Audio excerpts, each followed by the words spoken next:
नमस्कार, मैं शंभू कुमार सिंह और आप देख रहे हैं नेशनल दस्तक। कितने लोगों की बलि चाहते हैं आप लोग? कब जगेंगे आप लोग? क्यों जिंदा हैं हम लोग? मर क्यों नहीं जाते एक साथ? कल मुझे भी मार दिया जाएगा, आप फिर भी अपने घर में बैठे रहेंगे। कहने को हम 85% हैं, प्रतापगढ़ में हमें पेड़ से बांध के जला दिया जाता है। एनसीआरबी के आंकड़े कहते हैं 800 से ज़्यादा हत्याएं जाति के नाम पर होती है। रोज कहीं ना कहीं ऐसी खबरें आती हैं जब SC ST OBC माइनॉरिटी के लोगों को मार दिया जाता है, बड़े बड़े दंगे करा के मार दिया जाता है। शेड्यूल कास्ट, शेड्यूल ट्राइब और OBC के लोगों के खिलाफ दंगा नहीं होता है, इनको अलग अलग करके गिन गिन के मारा जाता है। इस देश में दंगा होता है सिखों के खिलाफ, मुसलमानों के खिलाफ, क्रिश्चियनों के खिलाफ, और तब आपका इस्तेमाल होता है, आपको हिंदू कहा जाता है और आपकी हत्या होती है। आपको चोर कहा जाता है आरक्षण के नाम पर कि आप आरक्षण खोर हैं। यूपी के अमरोहा में विकास जाटव नाम का एक नाबालिग युवक मंदिर में जाता है। वो कहता है कि 1950 में ही जातिवाद खत्म हो गया था, मैं प्रणाम कर लूं। 17 लोग, 17 साल के दलित अमरोहा के गांव के ऊंची जाति के लोग उसे मना करते हैं। वो कहता है कि 1950 में ही जातिवाद खत्म हो गया था, मंदिर में जाके हाथ जोड़ आया।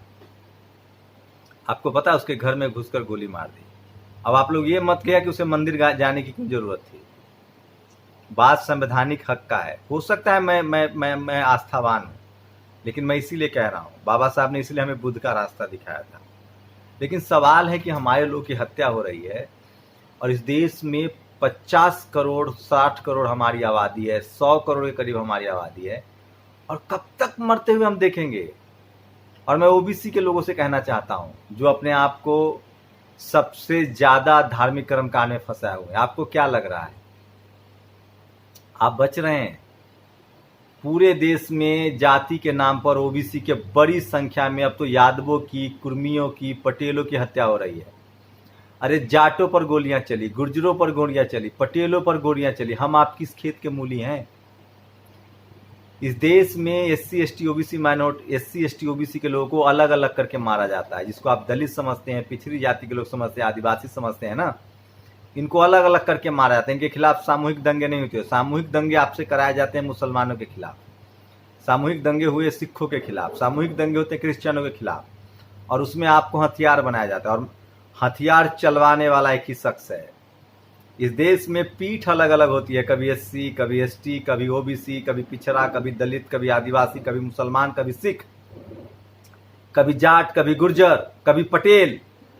लेकिन हमला करवाने की साजिश एक ही रचता है। जो इस देश में जातिवादी है, मनुवादी है, ब्राह्मणवादी है, वो सारा परपंच रचता है, वो छल रचता है और आपके बच्चों की जान ले रहा है।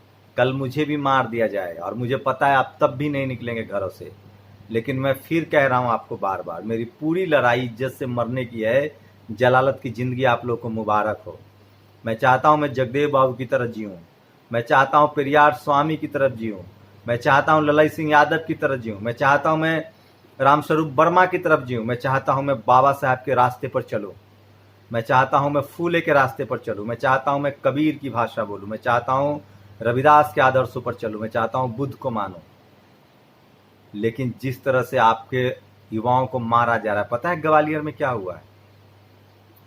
उस युवक को कोर्ट जाना था क्योंकि बाबा साहब की मूर्ति तोड़ दी गई थी। कल होकर कोर्ट जाना था, उसके रात में घर में घुस के उसको उसका गर्दन काट दिया गया, धारदार हथियार से उसकी हत्या की गई।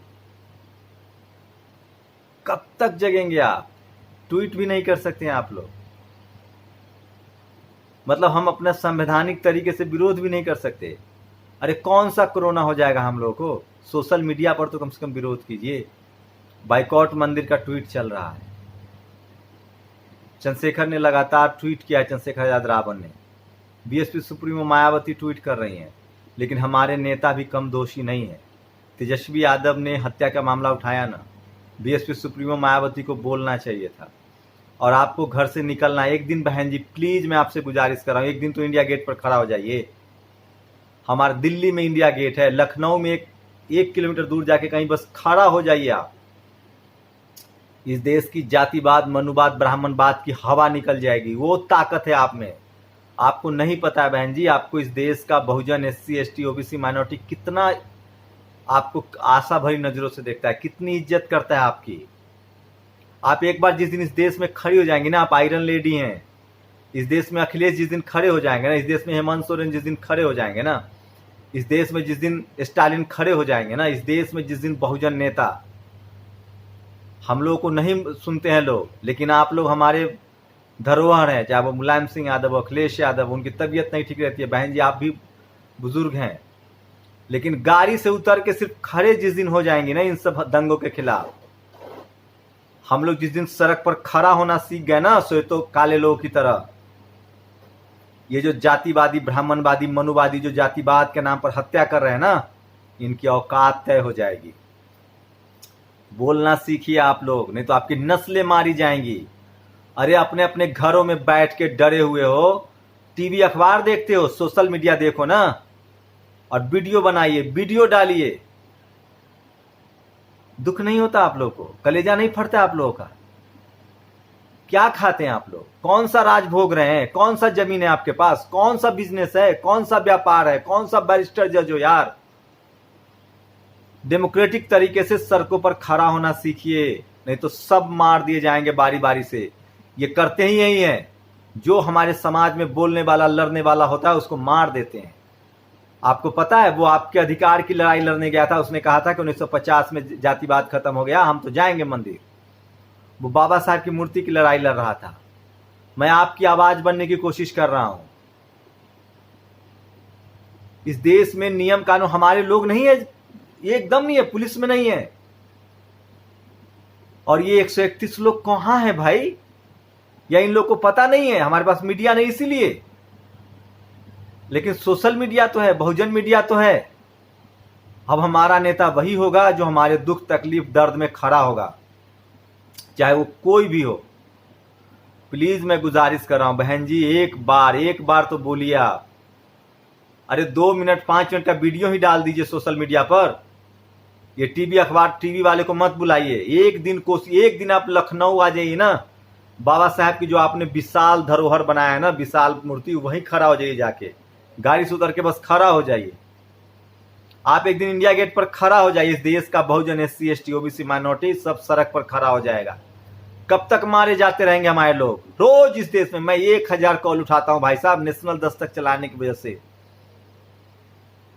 1000 कॉल उठाता हूं, और रोज यही खबर होती है, आज यहां मार दिया, कल वहां मार दिया, कल वहां मार दिया। शुक्रिया चंद्रशेखर भाई, आप कम से कम ट्वीट तो करते हैं, फोटो तो शेयर करते हैं। आपको पुलिस जाने नहीं देती है, निकलने नहीं देती है। संभल में हत्या होती है, वो घर से निकलना चाहते हैं, पुलिस वाले उनको रोक देते हैं। सोशल मीडिया पर ट्वीट चल रहा है, बाइकॉट मंदिर, कम से कम उसे देखिए आप लोग। और मैं क्या कहूं आप लोगों को? मुझे पता है मुझे भी मार दिया जाएगा, क्योंकि हम संख्या में हैं, लेकिन हम सब डरे हुए लोग हैं। हम सब डरे हुए लोग हैं। सोचिए, आजम खान की पूरी फैमिली को जेल में डाल दिया जाता है, कुछ नहीं होता है। प्रशासन को 3 दिन का समय दिया है, 3 दिन में संभल के छोटेलाल दिवाकर पुत्र पिता की हत्या में, सोचिए संभल में हत्या हो जा रही है। ग्वालियर में भीम आर्मी के साथी पारस जौहरी, उनकी लाशें छत बिछत कर दी गई है। कब तक मरते रहेंगे हमारे लोग? कल हमें भी मार देंगे वो आपको। और सुन लिए, हमारा जिंदा रहना, हमारा मरना बड़ी बात नहीं है, इस समाज का जिंदा रहना बड़ी बात है।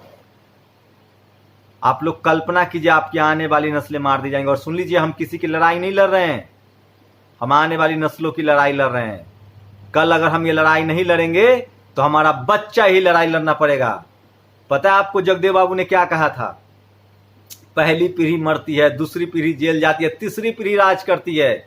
हेमंत सोरेन के दादाजी को मार दिया गया था, हेमंत सोरेन के पिता शिबू सोरेन जेल गए, और आज हेमंत सोरेन सत्ता में है। समझिए आप लोग, SC ST OBC minority Bahujan Samaj के लोगों, अब भी आप बाबा साहब के संविधान को नहीं बचा पाए, डेमोक्रेटिक तरीके से सड़कों पर अपनी आवाज नहीं उठा पाए, तो सोचिए वो आपकी लाशों पर भी राजनीति करते हैं, वोट मांगते हैं।